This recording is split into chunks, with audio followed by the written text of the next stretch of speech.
At the beginning of the 18th century, we see the wealth and power centered in the hands of the aristocratic elite.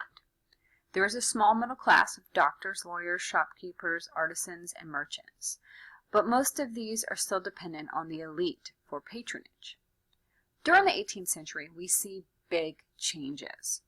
The Industrial Revolution has its roots in the 18th century and will explode in the 19th century. Industrial Revolution, of course, it means that industrial manufacturing becomes a new source of wealth, and this expands the middle class. And it makes a better material existence for all classes. The Industrial Revolution and economic changes are fueled by the spirit of the age to improve the conditions of humanity. Some new philosophies emerge. All men are created equal and deserve equal rights and opportunities. Now the focus is on men here. Some people include women in their philosophies and minorities, but mostly men. There are two big events that are the result of the ideas of the Enlightenment, and that is the American Revolution in 1776 and the French Revolution in 1789. The 18th century is also known as the Age of Enlightenment. The Enlightenment is a radically new synthesis of ideas about humanity, reason, nature, and God that had arisen during classical Greek and Roman times and during the Renaissance. What made this period different from previous periods and previous ideas was that its promoters and intellectuals were generally optimistic about humanity and thought that humanity and its institutions could be reformed or perfected. So as a result, they began questioning the traditional institutions, customs, and morals. The Enlightenment built on the Renaissance humanist revival of Greek and Roman beliefs that the human mind can distinguish the ordered regularity in nature. It was characterized by a focus on human reason and what human reason can deduce from nature. It emphasized the natural laws of nature, and the Enlightenment goes beyond the Renaissance humanist ideas by advancements in math, science, and thought. The two important figures whose work leads to the Enlightenment ideas are René Descartes and Isaac Newton. Descartes was a French philosopher, mathematician, scientist, and writer. He is the guy who said, "I think, therefore I am. I have thought, therefore I exist." He laid the philosophical groundwork for natural sciences and the concepts of the rational. Isaac Newton built on the work of Descartes and others like Kepler. He was English, he was a physicist, also a mathematician, astronomer, philosopher, alchemist, and theologian, and he published the most influential book in the history of science. His work was on universal gravitation, laws of motion, and he removed the last doubts of heliocentrism, which is the theory that the Earth revolves around the sun. Both Newton and Descartes contribute to advances in science, and their philosophical ideas become the basis of Enlightenment ideology. Newton's concept of natural laws, which is the idea that the universe was based upon natural and rationally understandable laws, becomes a central concept of the philosophies of John Locke. Now, John Locke is actually pretty important to American founding philosophies. He was an English philosopher. His ideas greatly influenced Enlightenment philosophy. He is known as the first British empiricist.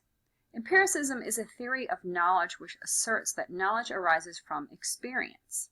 So Locke promoted the idea that our ideas don't actually come from God. We're not born with them. Instead, our mind is developed through experiences. Locke also promoted natural rights based on Newton's natural laws, and he believed in the rights of liberty and property. He also believed that the government had a contract with the people, and that there should be no absolute God-given monarchies. He believed authority should be questioned, and if a government abuses its power, then the people must revolt. So he really had a lot of revolutionary concepts. His concepts were, of course, highly influential on French and German philosophers, and also America's founding fathers. The natural laws of Newton and the natural laws of Locke were based on rationality. The rational is really the key concept here in the Enlightenment. Enlightenment philosophers and advocates strove to make society better by reforming society, thought, and government. Unfortunately, they had a really hard time on agreeing on most issues, but they did agree on some key issues. They believed in the purpose of humanity. They rejected the notions that men and women were here to serve God only, or the ruling class. Instead, humans were born to serve themselves, to pursue their own happiness and fulfillment.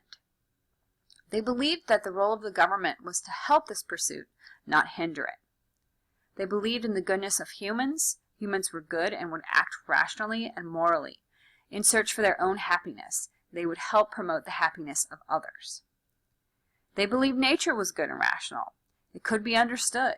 Once nature and humanity were fully understood, then they could be manipulated and used in the pursuit of happiness. Now, all of these concepts of rationality and empiricism contributed to the Enlightenment's era's conflict with the Church. Enlightenment ideas, as you've seen here, undermine the traditional Christian notion of a God-driven universe. Like Locke's theory that ideas are developed through experiences, not given by God. It also undermines Roman Catholic Church authority, so people began to challenge mainly the institution of the Church. It is important to note that many of the Enlightenment philosophers were still very religious, but they felt that faith was personal and should not affect government and education. So here we start to see the roots of the separation of church and state, which was used in the forming of the United States government. So during this period, we still have Rococo painting. And the Rococo style is responding to the needs and the desires of the elite.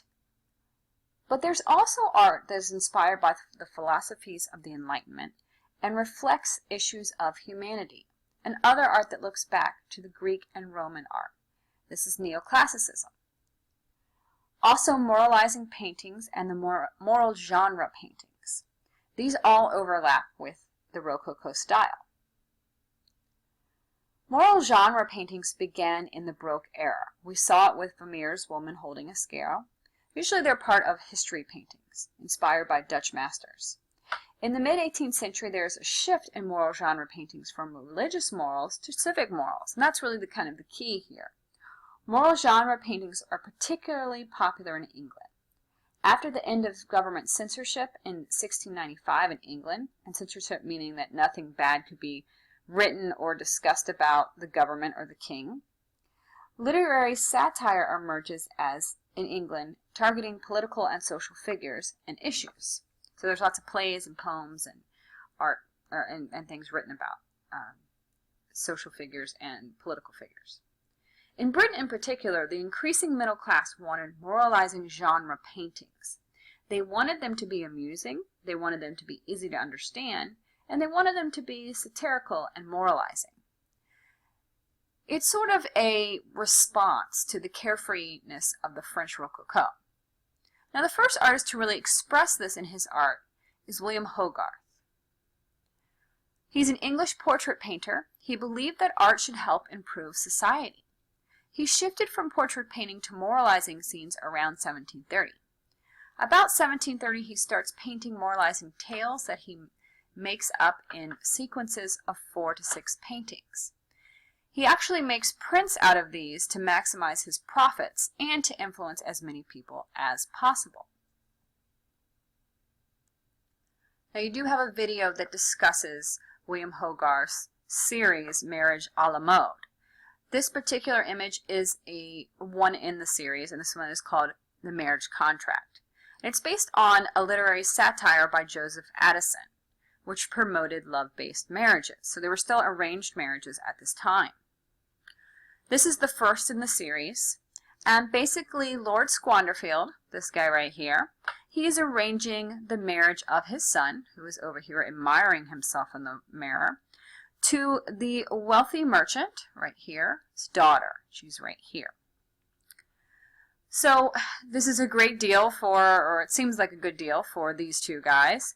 The Lord gets money, and the merchant gets gets to be connected to the elite class.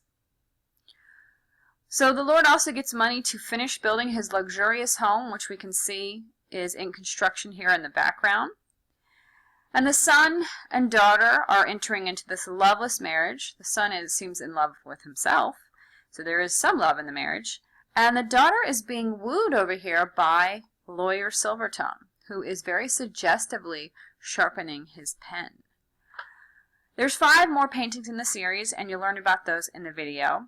But basically it ends with the son killing Lawyer Silvertongue, and then the wife killing herself. It's a very grim ending, but overall the series is meant to be humorous, just commenting on society practices and social issues. Hogarth's style is a combination of realism of the 17th century Dutch genre painting with Rococo elegance and casual poses. His goal was to entertain and please viewers, but also educate them. There's a focus on the story. He wants it to be clear. He wants it to be didactic. He wants you to learn from it. And he also wants to encourage self-improvement of the viewer, so that he thought this could really lead to progress of society. His mural paintings became so popular that by 1745 he was able to give up portraiture altogether and focus on this form of moral genre painting.